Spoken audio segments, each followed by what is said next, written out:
like I care. Do it like I care, like I care, like I care.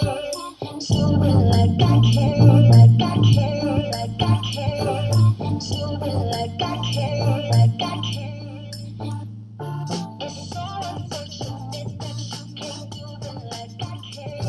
It's so unfortunate that you can't do it like I care. Like I care, like I care, like I care, like I care. You just can't. Do it like I care. You can't do it like. So this is what it's come to. Backpack rapping in 2012 because I want to. Many have asked, what's he gonna do? I said, what else but me? Cause I've been saying like Goku. I'm just doing my thing like I'm supposed to.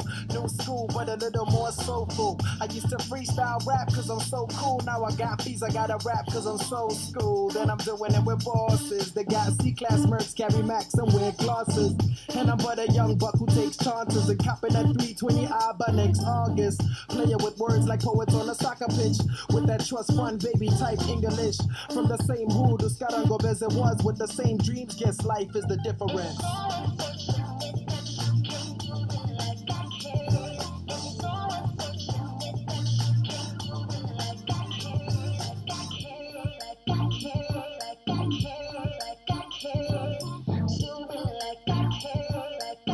Yeah. This is a special dedication to the haters saying reason fell off because reason ain't famous, reason ain't made it, reason ain't paid it. Instead I'm celebrating that reason ain't fake yet.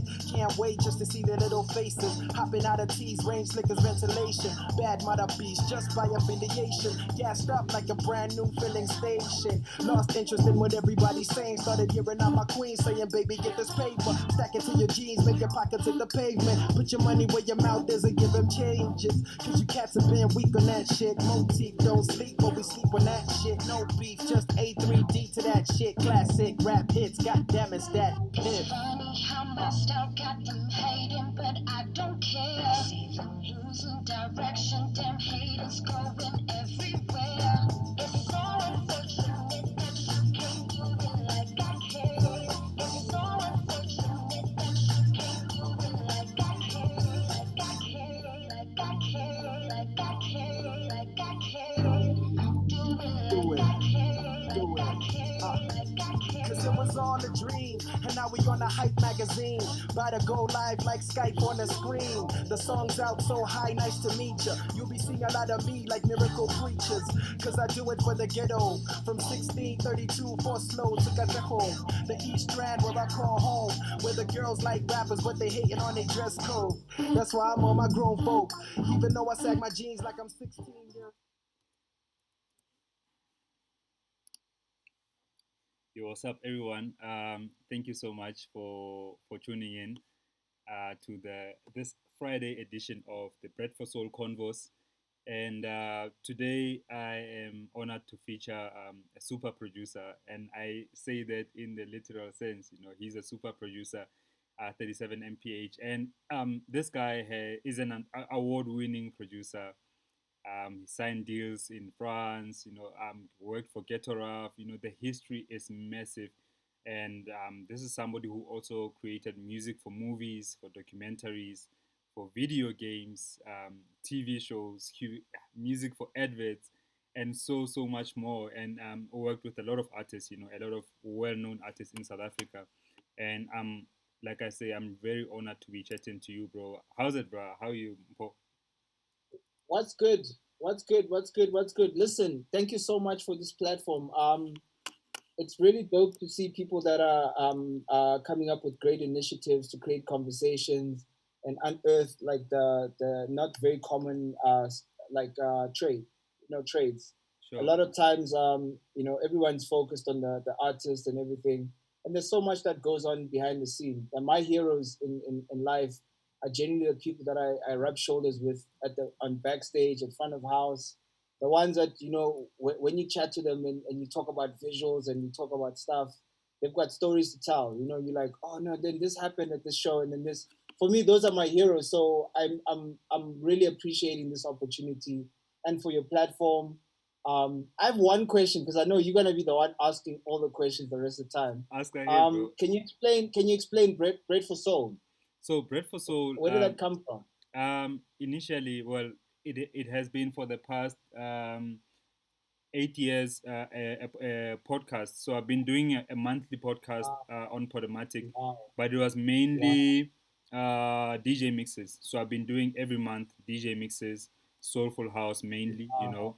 and once a year I'm a soulful house DJ. So once a year I play on usually on my birthday month, like in May, I would play Yeah, a bit of hip hop, trap hop, jazz, and just have like a 3 hour, 2 hour long mix that's not house. But the main idea for Bread yeah, for Soul is soulful music, And yeah, yeah. so when I started doing these convos, I didn't want to come up with a new name, So I just wanted to use the Bread for Soul, but in conversation way, And it was mainly to help other people through my own experiences and through experiences of Mhm. people like you and other DJs, producers.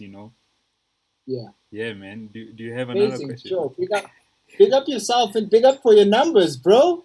I was like, the first when you asked me a question on that on the 37 questions that Wednesday, Yeah, you were I could see, like, I mean, it was a fully loaded question, and on the live I just could there was no way that there was not enough time to get into it. yeah, So yeah, immediately afterwards I was like, let me just send you a DM and say, hey bro, I heard your question. I'm definitely gonna yeah, um definitely gonna answer your question, and you like, and I didn't know who you are, yeah. and then you respond, you're like, no, cool, check it out.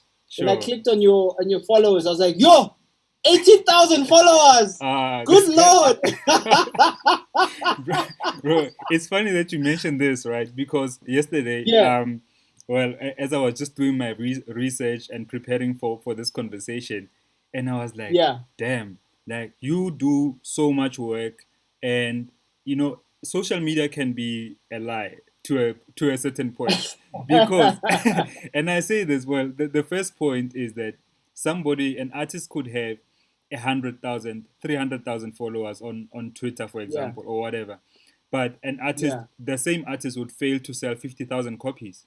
You know what I mean? Mm. And Yeah, here you are kind of in the low, right? Like you're not in people's faces, but the work that you do and the work that you've done for other people is it's massive. And I respect that, right? You know what I mean? I really do. I I really praise do. God. I'm so thankful. Just to add to that, Tandy Somazoy once said, like, the least, okay, this is not like a generalization to anybody, but it was a very profound statement. She said, um, the least talented artists are the ones that are in your face, that are the ones that have like the most confidence, and the ones that are very like self-conscious are the ones that actually spend most of the time just honing on the craft, and like in other things, like things of confidence and like being out there and be like, yeah, there's always like a balance of how much time are you spending to look cool versus Mm, actually doing the stuff. And I mm, think for me, in my journey, I've been very drawn to being good at what I do and understanding it. And then like how I interface, like that comes later. It comes with mm, age, it mm, comes with like experience. But mm. like for me, it's never been my focus to like have 100,000 followers. I don't know how to do that, because that requires a certain. You need to show like you're taking a piece of you. I count hours. I'm like, yo. So if I'm gonna be going to parties every weekend, which is important, and like being the party of Mr. Party, like spending 6 hours at a party, I'd rather be home, reading a book or like producing something during that time. I love partying. I like going out, but like, so it's always like a trade-off, a balance of like which personality are you trying to be. Yeah. And for me, I'm just trying to do me, man. Right. It's so interesting also that you say that, because with me, the way I look at my projects, so if I have an album out, I will make time to do the promo work, to go to radio stations, try to get TV interviews and stuff like that. But I will not do that on a regular, when I don't have anything to promote.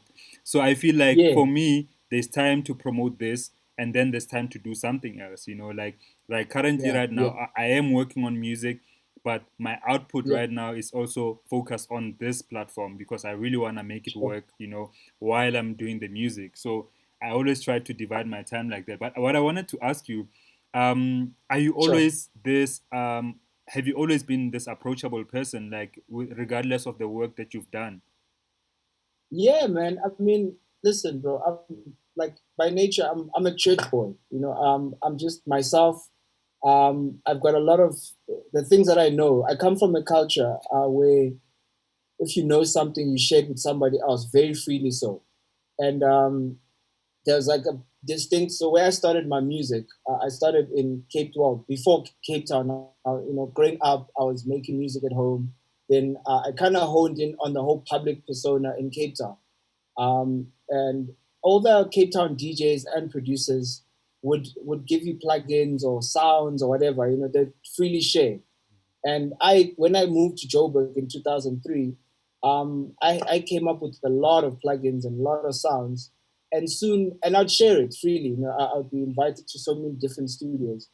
But quickly, I learned that people here around these parts are not freely, they're not open with the information. It's like, oh no, like when you walk into a studio, someone would start closing the windows. Like they don't want you to see what plugins. I'm like, what use does it take?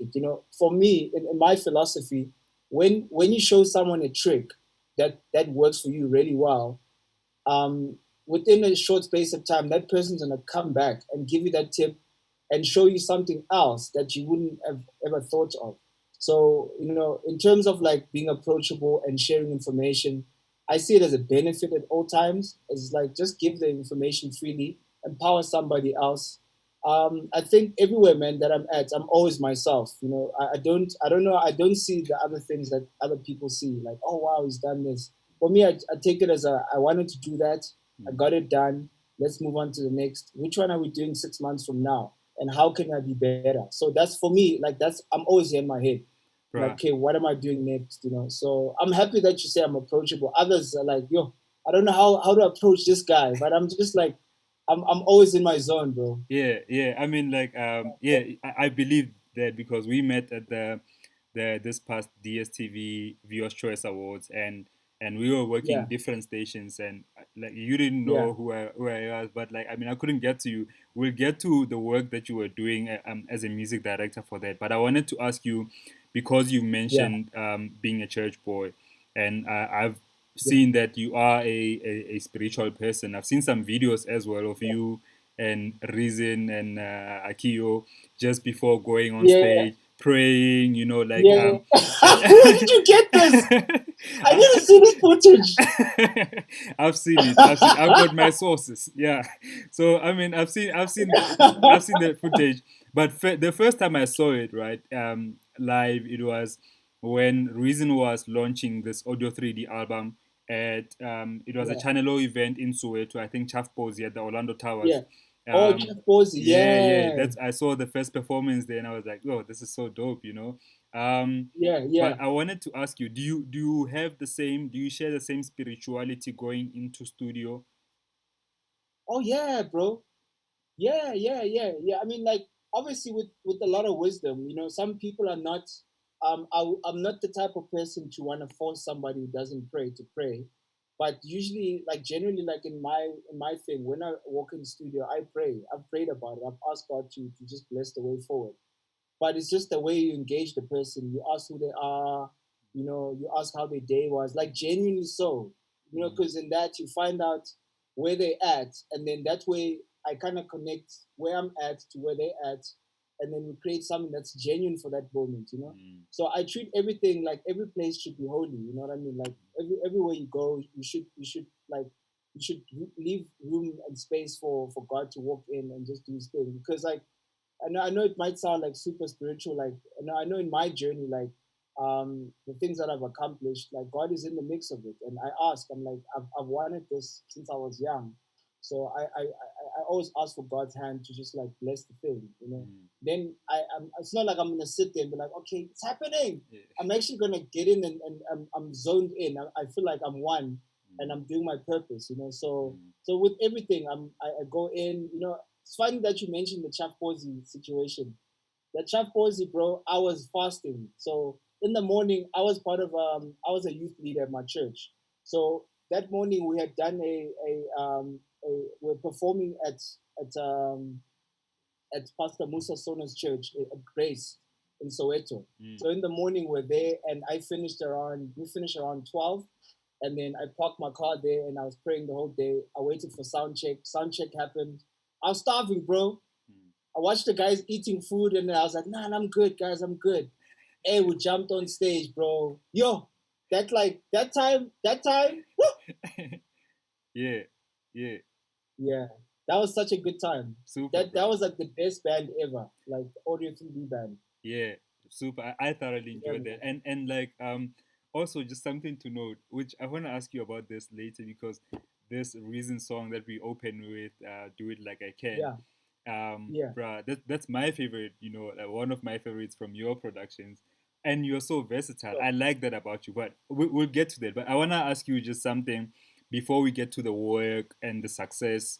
Have you like what has been the toughest decision or the toughest situation for you that you've in hindsight learned from, but at the time was really really like a hectic situation?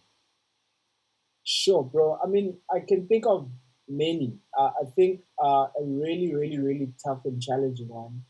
I can talk about it now because we've smoked the peace pipe. It was with JR. Like it was my first independent venture. I just finished my time at Ghetto Rough as a music producer slash writer, and I'd been developing JR since 2005. You know, and then when I finished, I pitched him to the label, and they wouldn't. They're like, "Nah, it sounds too like this." Then we released Catalina. We pushed it, man. I mean, I worked all those songs since we were young, and then we signed under a label to distribute, and for the main event, and then he does the second album. I was not part of it, and then there was a massive song that made the circle bigger, and then my team were like, "Oh, hold on, like, isn't he supposed to be signed to your label?" I was phoned in by the label by CSR. I think Electromode it was called at the time. They called me in. They're like, "Isn't he your artist?" And then there was a thing of, "Oh no, you're not my artist." I didn't understand what I was saying. I was like, "But dog, I thought we're doing this together for 3 albums." That was like Mm-hmm. the biggest disappointment in my life. I was like, "Oh, this was my chance to be like close to being a millionaire," you know? Mm-hmm. I was like, this is the thing, and it didn't happen, like, and it was a very tough thing in my life, and I think in Sjeja's life also. We sat in a like two guys were almost like best friends. He'd stay over at my place, and we'd record music, and we'd drive in his car and do live together. And now we're sitting in a boardroom with lawyers, and we're dealing with the he said, Mm-hmm. and that was for me, that was like one of the hardest things. I was like, that was massive um, school homework. When I walked out of that meeting, I was like, yo, it Mm-hmm. was real. It wasn't even one meeting. It was like meeting after briefcases, bro. People were coming in briefcases, Sure. and we're fighting how we're going to solve this situation. And it kind of it divided us, though. Like Mm-hmm. we're not friends at all, and it made it very difficult to navigate the industry, because he's talented, I'm talented. We're gonna always be in the same space. There's things that I taught him, there's things that he taught me while we're working together, that I see him using it with other people.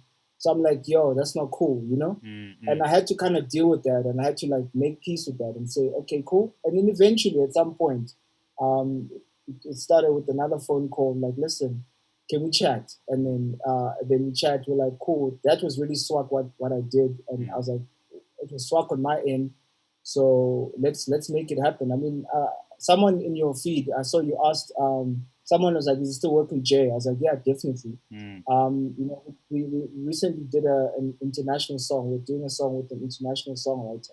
So Mm-hmm. at least that thing is covered. Yeah. But for me, out of everything that's happened, that was the most painful thing. And also, like, I mean, the gravity of that song. That was, I mean, I had some big songs before Catalina, Yeah. but that was the one where I was like, I did this. We did Mm-hmm. this. Like, like literally with zero money in the bank, we Mm-hmm. drive from town to town to promote that song, and I got it on radio. with my connections with the people that knew me and trusted my work, and and so that sense of what.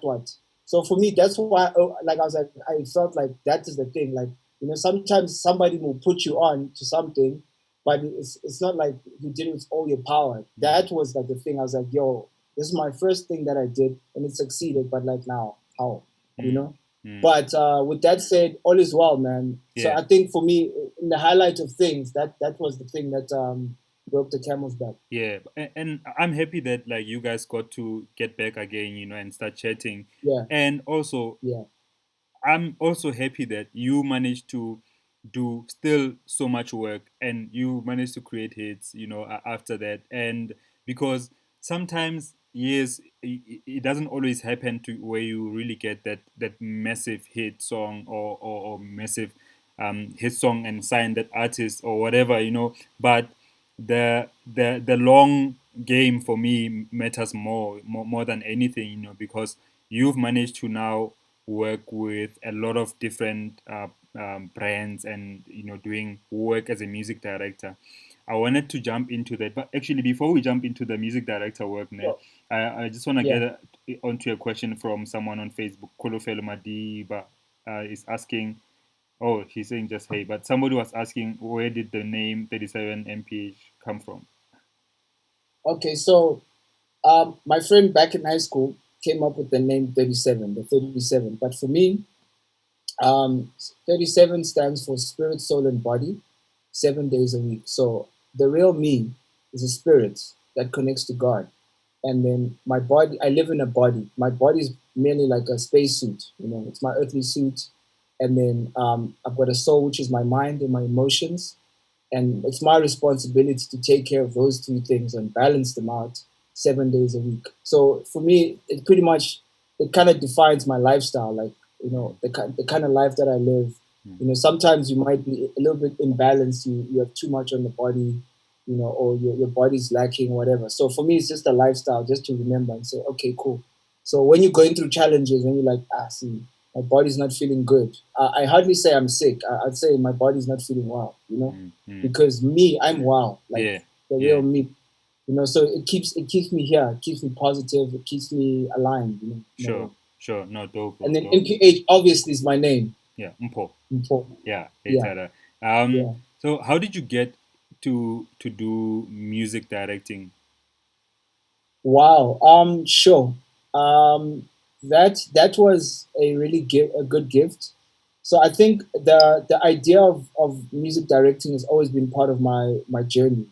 Having played in church band, and every time I'd launch an artist, like with JR, I would be the designer and say, "Oh, let's perform a song like this. But it was very simple. It was more like I'd chop up the song, put it on two CDs, and like have a CD with just a kick and a snare, and then do that on stage. And then, but I didn't know that what it was called. And then the first time we were kind of introduced to musical directing was 2008.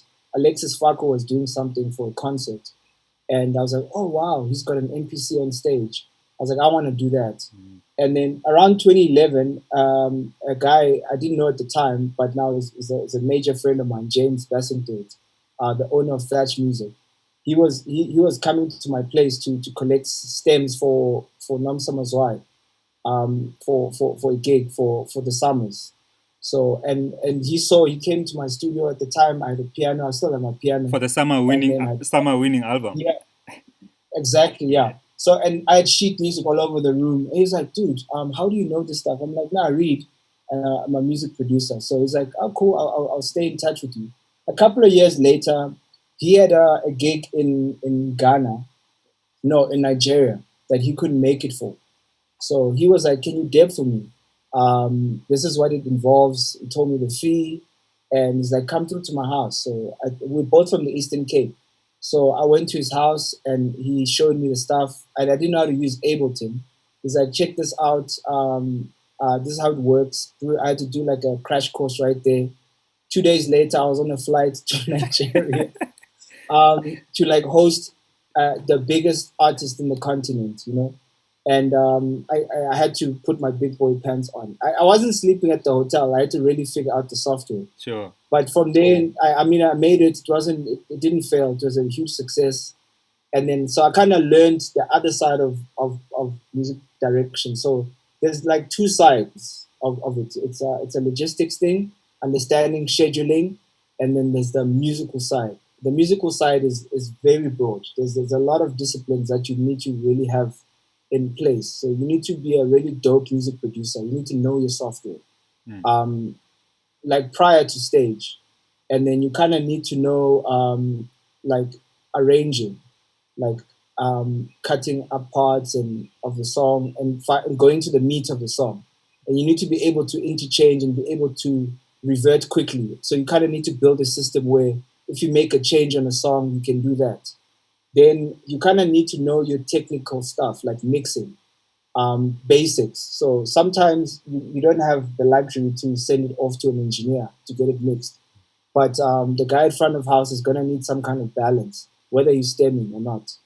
Then you're going to need to know things about busing within your session. You need to know what you're going to keep in your session before you go on stage, so that it's light for your CPU. Because like in most times, like you might be able to do a playback nicely on a sound card, but the moment that you connect it to like a big system like Dante, it crashes, because Dante likes its own resources, and then your computer is also like having its own resource issues. So you want to make sure that you can balance that. And then the most important skill for musical director, I even asked this to James, is compassion. The thing about being an MD is not about, like, a lot of people when you say musical director, they see the boss, the guy, they shouting at everyone, play this part. No, it's about being calm and understanding what you're there for. In Mm. most cases, um, as the musical direction team, we are making sure that as far as the music and the show goes, it's reliable. Mm. Like the dancers need us, the lighting people need us, the AV people need us, the production needs us, the TV team need us, and they need us to be at our table so that when we have to play the track, we can do it. If an Mm. edit needs to happen, no one's going to be shouting and screaming, no, this was not agreed to. You Mm. just have to get it done quickly, Mm. within a minute, and then send it back or play it back, and also like an unspoken one, just chill, like don't be a doers. Yeah. You need to like, what I mean. You need to Yeah. like really be in zen and really understand and enjoy relationships. Mm. That's it, man. Like so it's all those disciplines all at one, and then just enjoy it. Eh? So I'm glad that you mentioned in the kind of um, calmness that you have to also have, because I've seen you in action during the DSTV while we were doing rehearsals for the awards, and an artist would be like, nah, but we didn't agree, I want this song to be like this, and quickly you would just edit it according to how the artist wanted, and less than a minute we back on rehearsing, and I think it's a good point that you made, that you do need to know your software and how to navigate your software. But you mentioned the logistics side of things for music directors. What does that entail? Okay, so I mean, when you see me on gig, bro, it's not me. There's a whole team of us. There's a music coordinator. There's someone. Their job is to liaise with the people and liaise with the artist constantly on the logistics, on like what time you're supposed to be there, what time is the rehearsal, coordinating, constantly speaking to the band. If I can't, like, because most times if I'm running tracks and running the rehearsal and speaking to the rest of the technical team, I can't be off stage speaking to the artists. I have to, unless they're on ears. Mm, So for all the other things so someone needs to be the one coordinating all of that. mm, And then also like the pre-production side of it. I think I mentioned in my live that most of the work that happens in the music directing a show of that nature is the pre-production, is the time, is the weeks before, it's the 2 months before when you're planning. all of that stuff. We talk it out. There's a guy who does the sheet music, because I don't have time to do the sheet music. He's more qualified to write the sheet music for the band. All I do is the creative side, and just making sure technically it's going to be good, and someone else handles that, and then James will be handling the project management to make sure that everything is on par. Like there's no rude emails. Should I be in a bad mood? I'm not going to be sending like a stupid email. Yeah, You know yeah, what I mean? yeah. So there's a whole team, like in every instance where you see like musical direction. There's like at least four people in the background who are all working to make sure that um, the team looks good. Mm. And then sometimes it's me that will take the glory per se, the Mm. one like everyone gets to see an interface, but like um, back behind the scenes, there's actually someone else sitting next to me Mm. who's activating the backup computer. So just to make sure that my nerves are here, and I Mm. can focus on hearing what the director has to say, make sure I'm on par with the script. Mm. So it's a whole lot of stuff. So the logistics behind that, the planning, Mm. to make sure that it all goes down. So when our team shows up, everybody must feel at ease that now it's going to be good. We don't need to worry about that. We can Yeah. worry about the colors, or like the dancer standing at this point, and then they just need to move up two steps and not really worry about Mm. when playback happens. They're gonna hear, Yeah, you know. yeah, yeah, yeah. And also, like, there's a whole other thing, like technically, like that actually goes down that people don't know, that everything that we do, syncs, lighting, AV, there's a whole lot of, so the pressure is quite insane Mm. to Mm. to press spacebar at the right time. Yeah, and Yeah. so I've been fortunate because even though this is a field that has interested me, in the past, and I am kind of like slowly trying to learn about it. But I'm very interested in knowing about different ways that producers can actually do work, and this is just one of them. But like my work in TV, um, I began as a sound engineer, but like I ended up doing video as well for TV. I was vision mixing when we were doing the DSTV MVCAs. And my question that I want to put to you is that how important is it to, when you want to get into spaces like what the one that you on, and the work that you do, whether it's for the awards or the work that you do for Coke Studios, how important, like how can somebody start really from the grassroots level, from the bottom, and work their way up? I think it comes from a sense of hunger. So you really need to be hungry to be successful, and then whatever you're drawn to, you need to really feed that, and try and hang out with those people that do that, and ask. If you can't, just be there to watch. Mm. Most of the stuff that I do, I've watched others. I'm like, oh, okay, cool. So you do this, and then I'll go watch. I'll be out of your way. I'll fetch your water. Yeah. Even now I still do that. I'm like, is it okay if I fetch your water? Mm. And even if you don't ask me, I'll just show up with water and say, here's some water, man. And then I'll sit and watch, and just be quiet. And then when there's a quiet moment, I'll ask, so how does that work? Mm. Because I know what I want. I want to learn.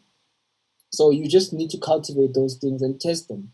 It's the Mm. same as production, like, or performance. You can never do on stage what you didn't practice at home Mm. in the practice room. Mm. So same thing with like musical directing. You need to, like, music production or anything, you Mm. need to practice the style. So if I'm going to experiment with house, so I have to, like, go through it at home, and excite myself and excite the ones around me, Mm. and then launch it out and make it happen. But Sure. with musical production, you touched on a point there. I just want to expand on it. Music production is not only about making a hit song for somebody. It's like, if you actually, a music producer or record producer is the one who brings a record to a finish. you Mm. know but it can mean many things. Like, so within, like, that music producer might have, record producer can have many music producers working under him. Like, you might find a guy who's good at drums, and other guy is good at vocal production. You can work the software and tuning. and then someone else is good at doing drums, someone's good at synths. So if you want to be like really excellent, you need to be good at quite a few of those things, Mm. and understanding, and then find a way to simplify it at the end of the day. Sure. And Yeah. is there a difference between when you are making music, when you're producing? How much of a difference is it when you're doing music for yourself? Like, this is now you doing music that you love, something that you really, passionate about. Obviously, you're passionate about the work too, but is there a difference between the production for you and the production for work? Whether you're working for a client or making a beat for another client, or working as a music director or a producer, but producing for somebody else, or producing for client and producing for yourself, is there a difference? Do you find the difference for you? I think the strength in that, it's very easy to want to say no, you want to favor yourself, but that actually doesn't do much for you. You know, the Bible says a man's gift makes room for him and places him before great men. So when you approach a thing like any gig for me, it's the same. If I'm producing for myself, like for instance, like the other case would be if I'm doing something for a show, those are other people's songs. So I kind of respect them. I'm like, wow, this is a dope song. So I go it with caution, like, okay, cool. I know what it feels like when someone butchers your song. So you kind of have to like go in with that caution, and then at the same time you need to be bold enough to say I'm going to add me, because at the end of the day you're still using your numbers. I mean, you're still using your hours. Mm. You never get those hours back. So and I'm not one to like waste hours on something that doesn't make my soul feel good, Mm. you know. So when I'm sitting there working on an arrangement, I'm gonna put a piece of me, and I know Tebza from Don't Look Down, he'll be excited by that. So I'll be like, yo, you can hear it when it's dry, when you haven't applied yourself. It's Yeah. like, dog, we didn't do anything here, Yeah. you know. Yeah. And then, but when I'm like, cool, I'm here, I'm vibrating in the studio, then it translates. The Mm. client likes it. The artist might be like, but I like it still. You know what I Mm. mean? Mm. There's that risk, but I don't really think about too much of the fear of are they gonna like it or not. I'm just gonna bring my soul within good reason though, Mm. Mm. so that it's got soul, it's got flavor, because that's what really pushes the industry forward. That's what pushes music forward, is when you put a little bit of you with a little bit of some with a lot of somebody else, and then see, because like there's only a few ways you can hear a song. So when you're entrusted to be a music producer, you want to bring something that no one's heard. You're Mm. like, oh wow, I never thought of that. Mm. So for me in studio, I always think of what can I do, what kind of experience, why do I want those guys at home to feel when they're Mm. watching the show? And then how must it feel in the room? Is it a party? Mm. You know, Yeah. like the one thing was, it was almost like a last minute decision, but it was a huge risk because like that affects lighting and everybody who has received the songs. I was like that kabarebe baby, Yeah. the thing from the crowd. Yeah. You know, Yeah. Yeah. Yeah. risky move, bro. At Yeah. the last minute, I was chatting to Big Sky. He's like, yo, man, there's this thing. I was like, let me check it. Oh, get the video, bro. I call it in. I was like, yo, dog, check. I sent this to Tibbs. I was like, check this out, dog. Sent it to him. He's like, this is so dope. So, Mm. and then I was still a bit lenient. I made one repeat of that thing. And then when we got to stage, it didn't feel right. It wasn't enough. So Yeah. we had to double the length of it. Yeah. So it's just like, without that of like, I need an excitement factor, then Mm. everything would have been just normal. Like, okay, cool. It's another award show. You know? Yeah. Yeah. I'm with you. I'm with Yeah. you, bro. I'm with you. I wanted to ask you, how did you get into making music for a game? Because I know you made music for Okay. Metal Quest. Metal Quest. I was signed to a French label. I still am. And so my manager, Karim, was he knew a guy who knows a guy. Actually, he knows the guy exactly who needed music.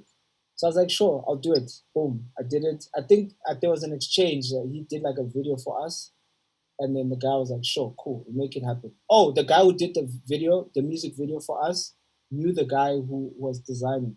So we did a trade exchange, 100%. Mm.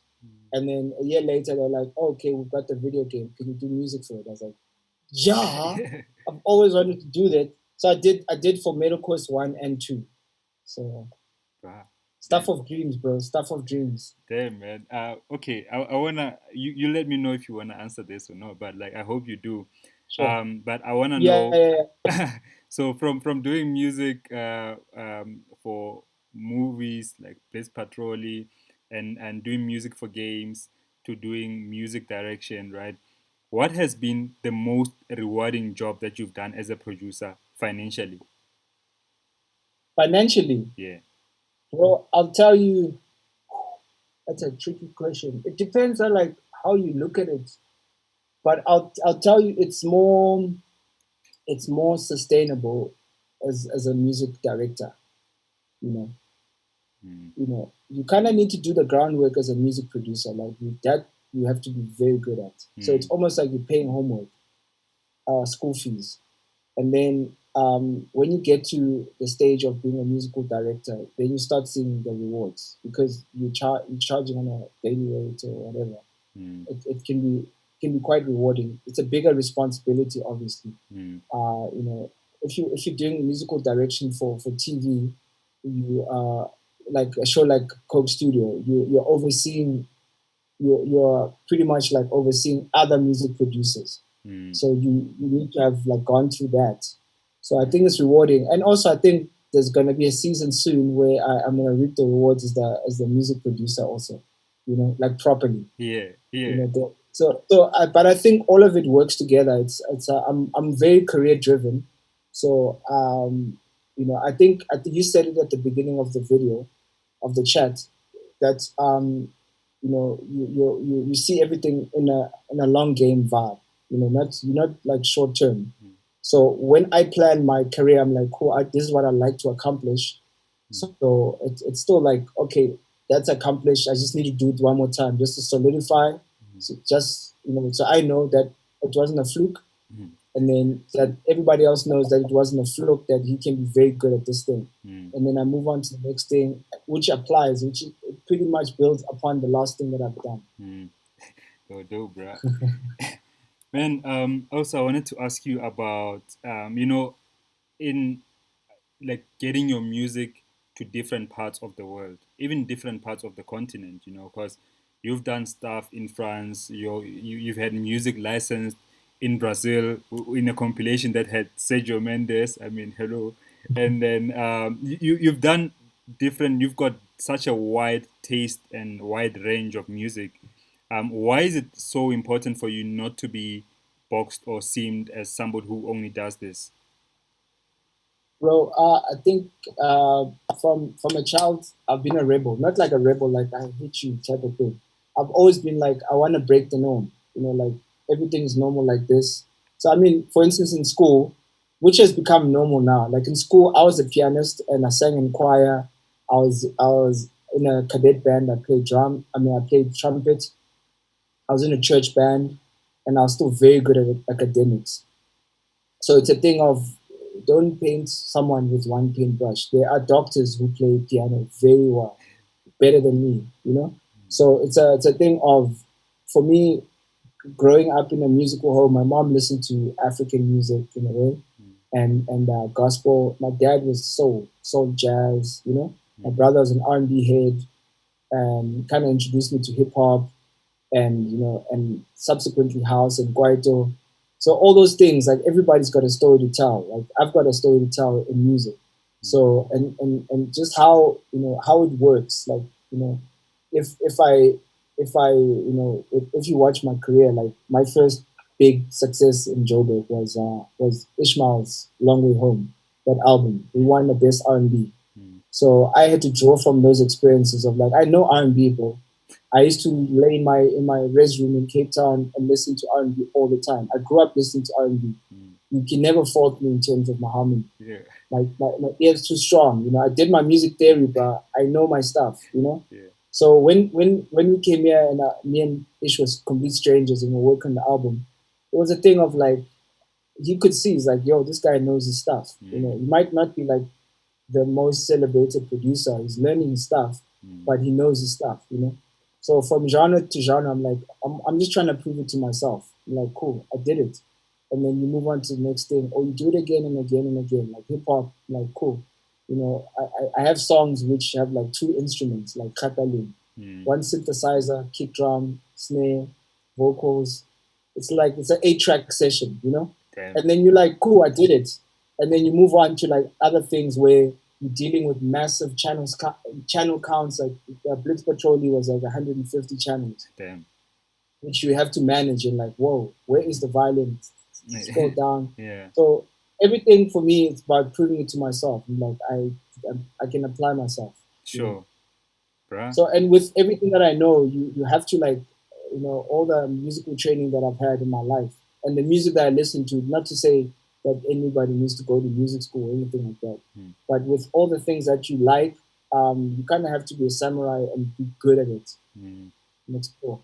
I'm a believer in that because I think that if you are good at the craft, regardless of where you are in your career, there is always an endless possibility of where this craft can take you. But you need to be good at it because um, it doesn't help when only because you're not getting certain success that you're not gonna put in work in your craft. Obviously, you can if you wanna give up, but regardless of where you are in your career, as a person, I do, and whoever is watching out there, a producer, somebody who's inspired to be a producer, regardless of where you are in your career, your craft is your gateway. Whether you have it now, whether you have success now or you don't have it, your craft will lead you to that. And Mpomfeto, I want to get to, you said something before I ask you my last question. You said hard work, dancing, good voice, ability to write, ability to connect emotionally are some of the Yeah, traits of a good artist. So, yeah. to you, what are the traits for a good producer? Um, it's almost the same thing: versatility, um, compassion. Like a producer is not about you. You need to understand what the song that people need. You need to understand what the audience are wanting to hear.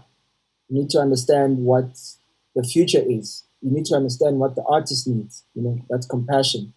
You need to have a very good music ear. You need to have like technically, like your oral training must be good. You must be able to differentiate between a C and a C sharp. Not even you don't even need your keyboard. When you can hear dissonance, like you're singing out, bro, you need to find ways to explain that to the artist that you're out of key. You know, if you sing no da, you need to have a very good ear. And then technically, I'm learning this like day in day out now, like that your technical ear must be so sharp. You need to understand the frequencies and what each one does emotionally. I work with a very brilliant engineer producer, Crichton.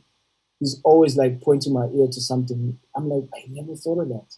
Because like before I started working closely with him, I would just do the broad overview of a song and just do da da da da, and it sounds good to me because I hear it in my head like it's done. Yeah. But to actually be a dope technical music producer, like all the gaps must be plugged in. Like the radio responds very well to like a well produced song. So and it goes with like filling in sounds that no one's paying attention to. Do that later when the song is produced. When you're sitting there poking holes at the song, like this is not right. There's something missing in the 200 hertz part, and finding a sound that's not going to disturb the song, but it's still going to make the song full. When it's on radio, whether you've got three instruments or you're perceiving three instruments, but like you're the person to like plug the gaps and just like boost it and just like okay. So technically, you need to be very good or get a dope producer. Someone said a producer is two people. Your engineer is the one that makes you. My like right now, my success as a commercial music producer, it's with my board. Every song we make, like that no sequel stuff, we're smashing the radio. Because it's technically good and it's crossing over and it's gonna just now before anyone like wakes up to the fact that she's alive, they'll get it. Like, and we'll be knee deep. We'll be doing international collabs by then. So it's that technical know-how of, okay, cool, that's a dope track, Mm. and just generally be a cool guy, man. Love music. Don't Yeah. do it for the money. Do it for the music, Sure. because music producing requires a lot of patience.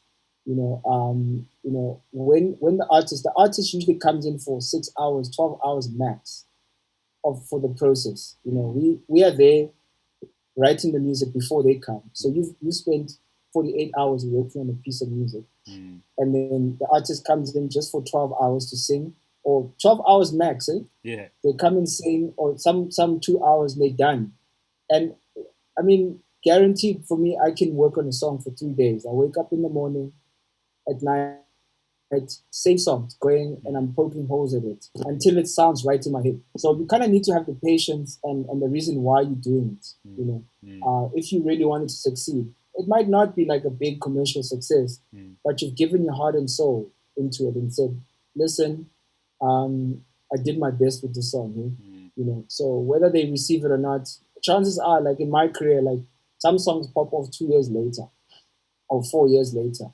Some movie picks it up and they're like, "This is amazing."